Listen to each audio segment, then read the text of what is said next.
Hello guys! Welcome to my video. Ngayong araw, samahan niyo akong magluto ng chili garlic. So, let's go! At dahil nga chili garlic, humiwan na rin ako dito ng ating garlic.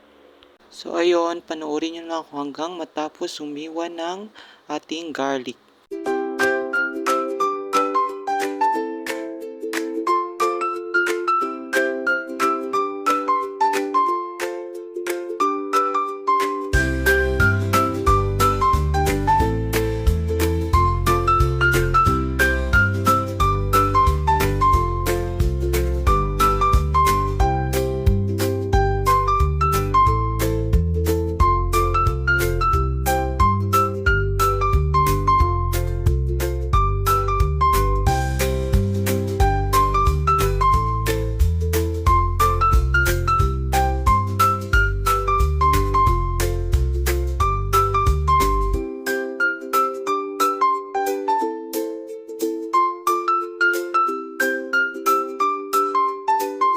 So, ayun na nga, pagkatapos kong maghiwa ng garlic, ay set aside ko lang siya and then kinuha ko ang aming blender dahil aking i-blender ang ating chili or sili. So, nahugasan ko na nga dyan ang ating sili, natuyo na rin yan siya. Naglagay nga din ako guys ng kunting cooking oil and then kunting asin or salt. Panoorin nyo na lang hanggang matapos ako mag-blender.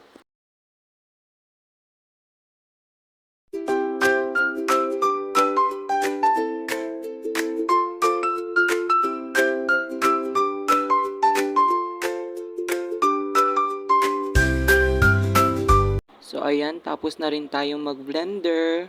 And ayan ang kinalabasan niya, pinong-pino. That's what I need. So nagkuha na rin ako ng bowl para i-transfer ang chili natin sa bowl.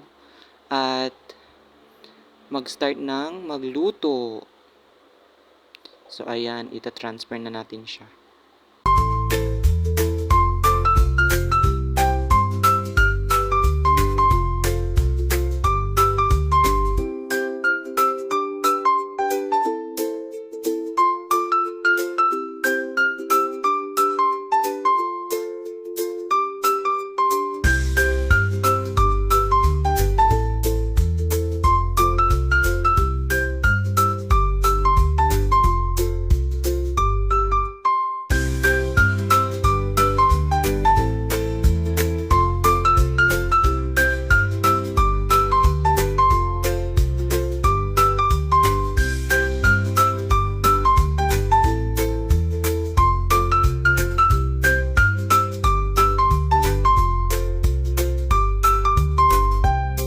Pagkatapos ko ngang ma-transfer ang chili sa bowl, kinuha ko na ang ating kawali at nagsindi ng apoy.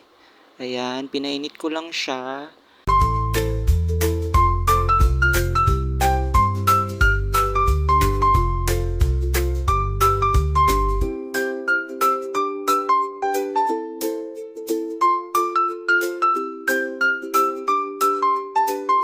Mainit na nga yung ating kawali, naglagay na rin ako ng mantika. So, need natin siya ng maraming mantika. Ilunod natin yung chili sa mantika. At pinainit ko lang din ito ng very light.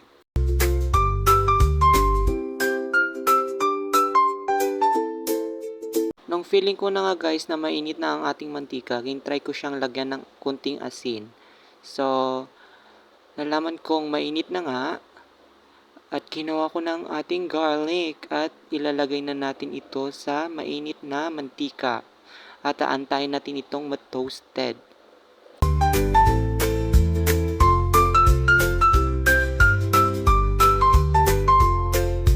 So ayun na nga mga guys.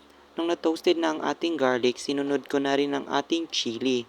So nilunod-lunod ko lang ang ating chili sa ating cooking oil at garlic.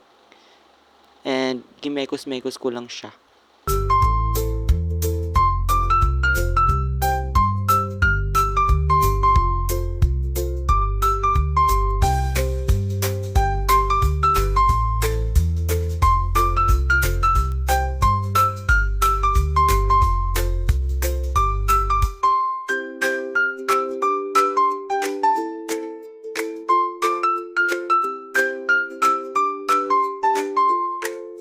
nga guys, after 30 minutes na pag-aantay, naluto na ang ating chili garlic. Pinatay ko na rin ang apoy at pinalamig ko na. Naglamig na nga guys ang ating chili garlic. In-transfer ko to sa baso para hindi ako mahirapan mag-transfer sa ating lalagyan.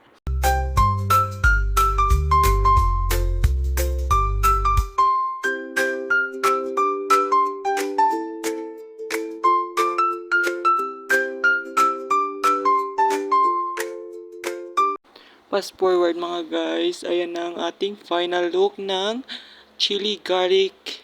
Don't forget to follow, like, and share. And thank you for watching.